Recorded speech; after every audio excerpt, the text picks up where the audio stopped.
Howdy, folks.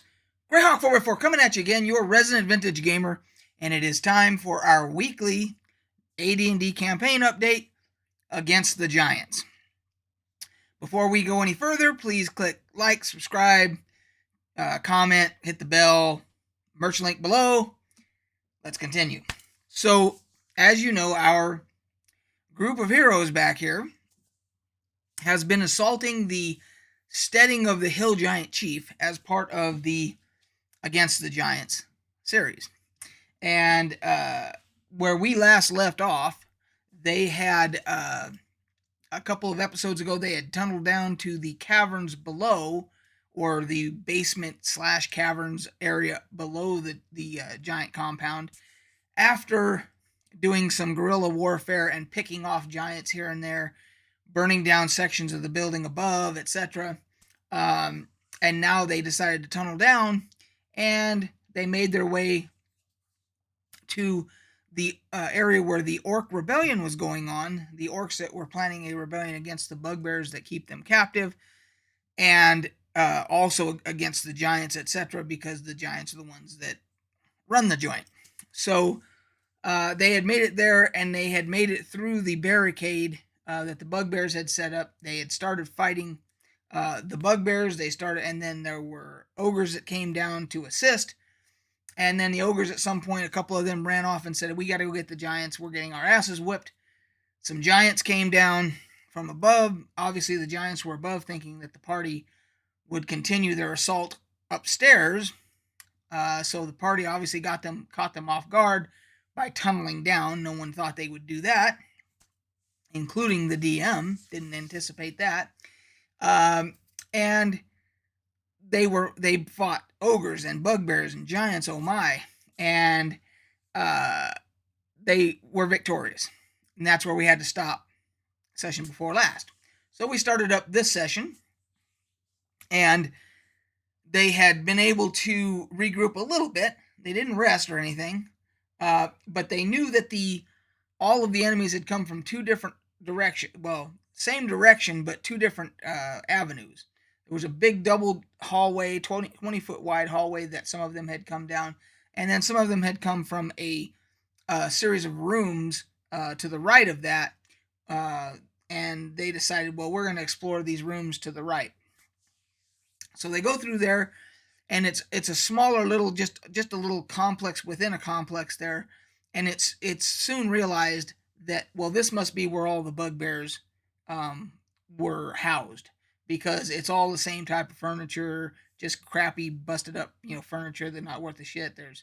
There's bedding on the floor made of hay and stuff like that for the bugbears to sleep on, etc.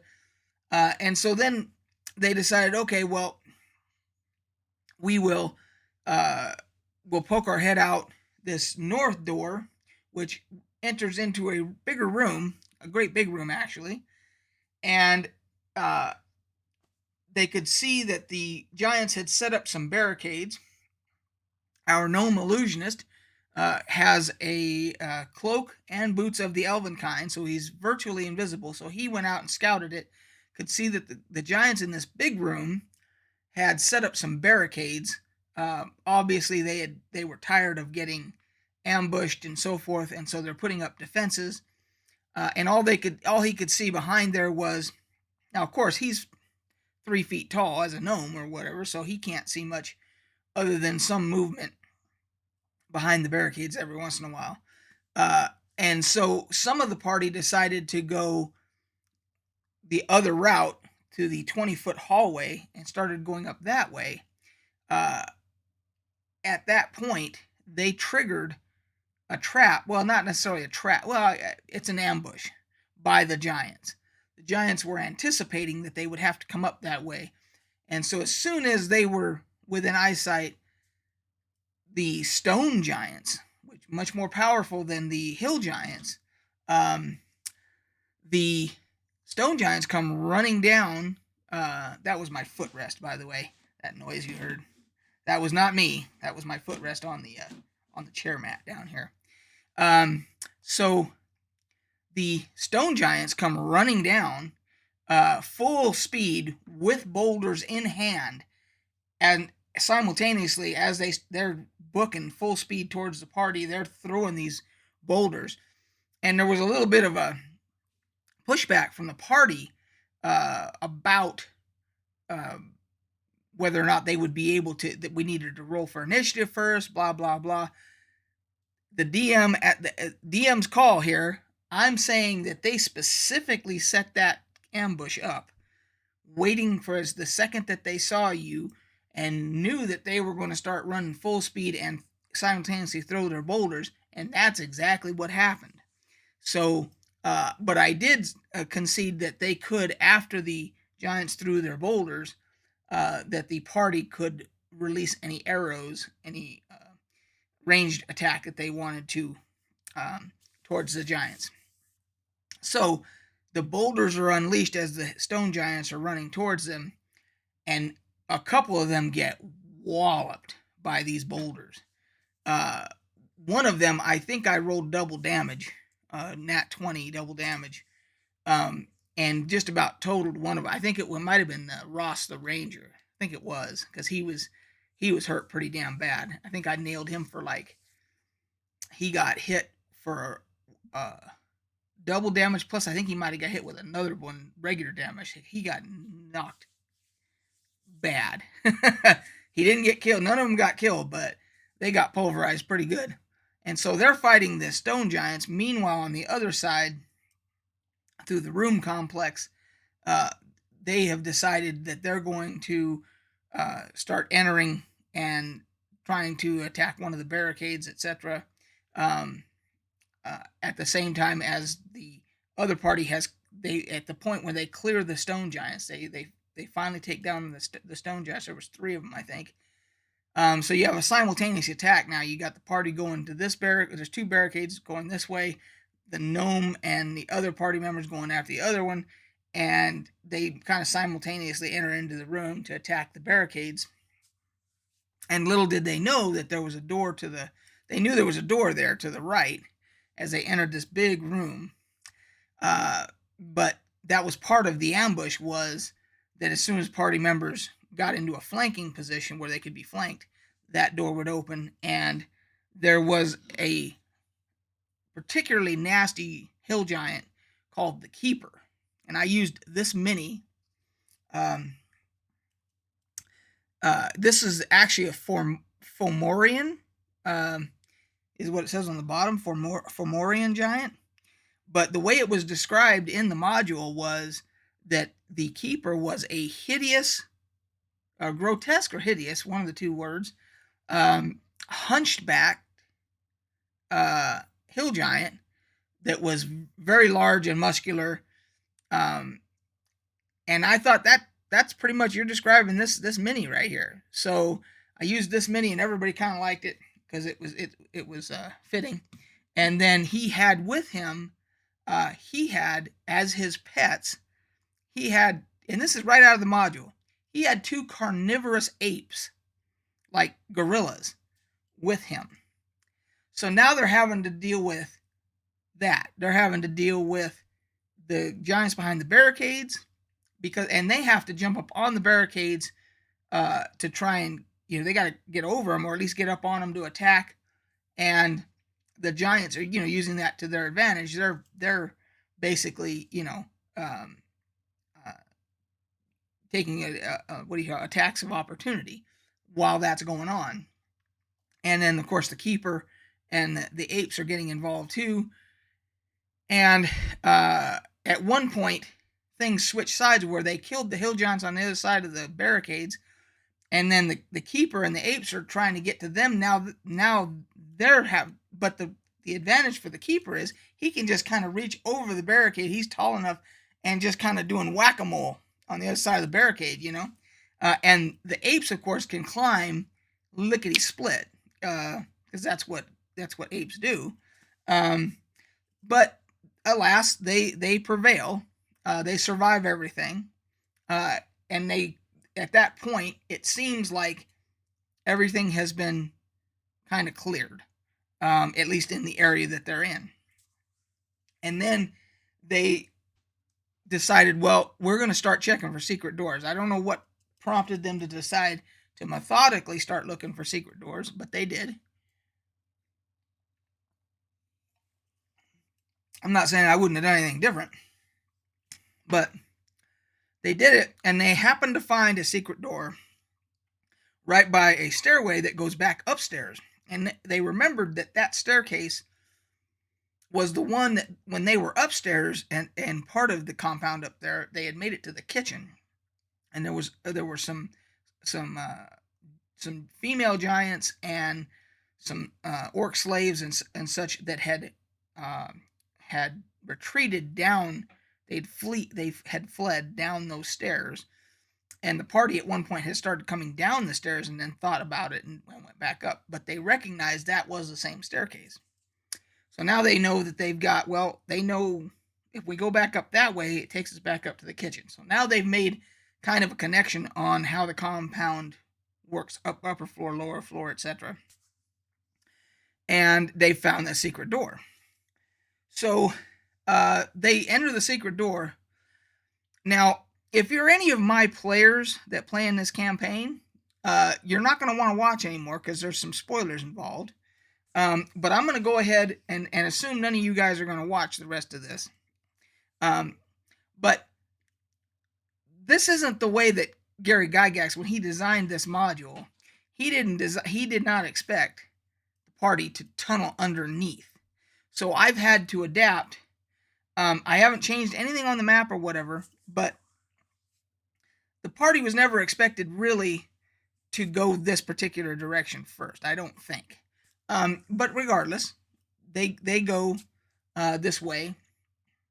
They go through the secret door, and it's a little small little room. When I say small, it's big enough for the giant to fit in, but not much more than that.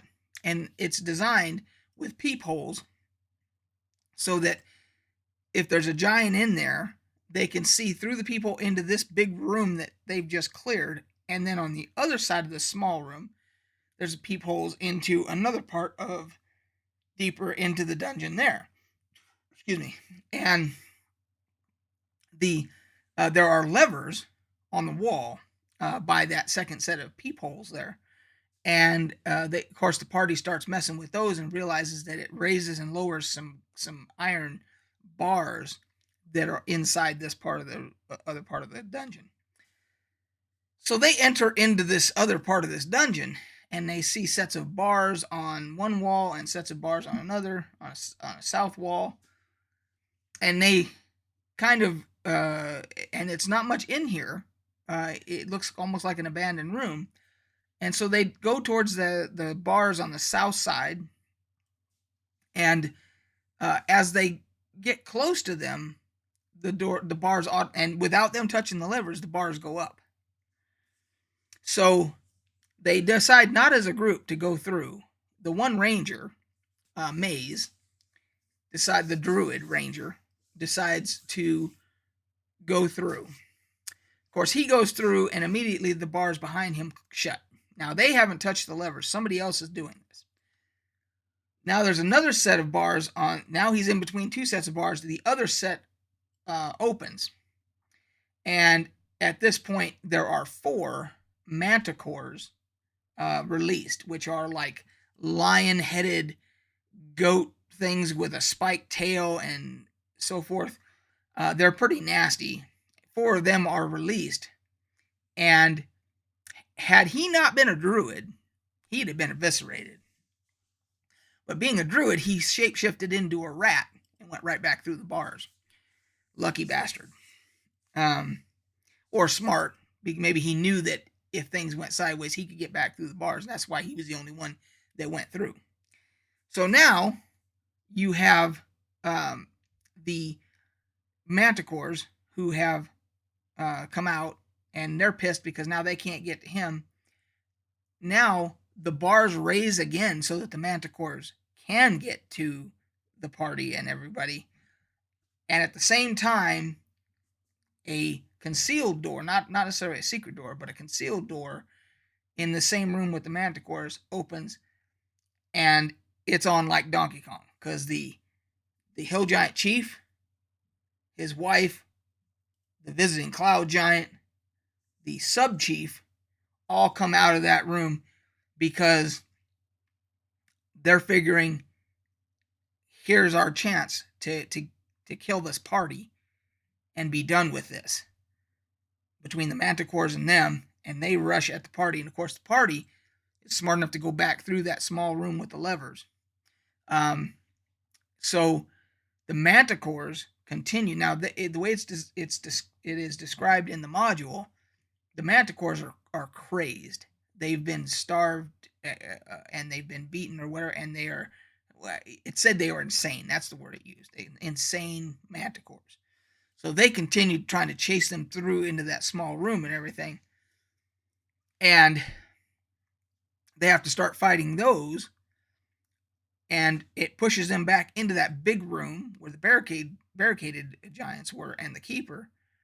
And about that time, coming out of another hallway from the north, some other giants have heard all this commotion and decided they're going to come through and aid as well. So now they're having to fight on two fronts again. They're having to fight the giants that just came from the north and the Manticores trying to get through that smaller room. And they're kind of stuck in between. And they fight on two different fronts. Now, the hill giants that were coming from the north through that hallway, they have seen and heard about this party. And of course, who knows that things have been exaggerated as word has spread over the days to these other giants what these party members are doing. But one of the things that's got the word around is that they like to use lightning attacks. And so the giants, even though they're low intelligence, they're smart enough to know they don't want to be in a line coming through that hallway. And some of the party members try to stop them to keep them from coming through the hallway, which would keep them in a line for a lightning bolt. And I said, no, from a logic standpoint, the giants they might be stupid, but they ain't that goddamn stupid. And you ain't big enough to stop 4 hill giants if they want to push their way using their bodies and just push their way into this bigger room. You ain't as humans big enough to stop them. Now we can roll all the numbers and we can do all that, but you ain't gonna stop them. They're coming through. And because the lead giant, he's going to be pushing on you. He's going to try and basically get into, whether it's grappling or whatever you want to say, and knock you out of the way so the other giants can get into the room. And the ones behind him are going to be pushing him. Just like in football, when the running back is going for the goal line, the big lineman will sometimes grab that guy and help push him, even though he's the one running. They're pushing him too into the end zone. Well, that's what these giants are doing. They're pushing their way into this damn room, whether the party wants it or not. And it didn't make a difference. I mean, they end up, in the end, the party kills the giants, the 4 giants, and the Manticores, because one of the things that they have is the illusionist had an illusion of that damn earth elemental still. He had cast it again. And the earth elemental they're nasty. And even though it's an illusion form, the way it is in first edition, they can do actual damage. They can actually, as long as the creatures being attacked have no reason to disbelieve that is an earth elemental, they will actually take the damage and they will die. And so between the earth elemental and the rest of the characters, they kill the Manticores and they kill the giants. But now everybody's out of spells. Like, the party is out of spells.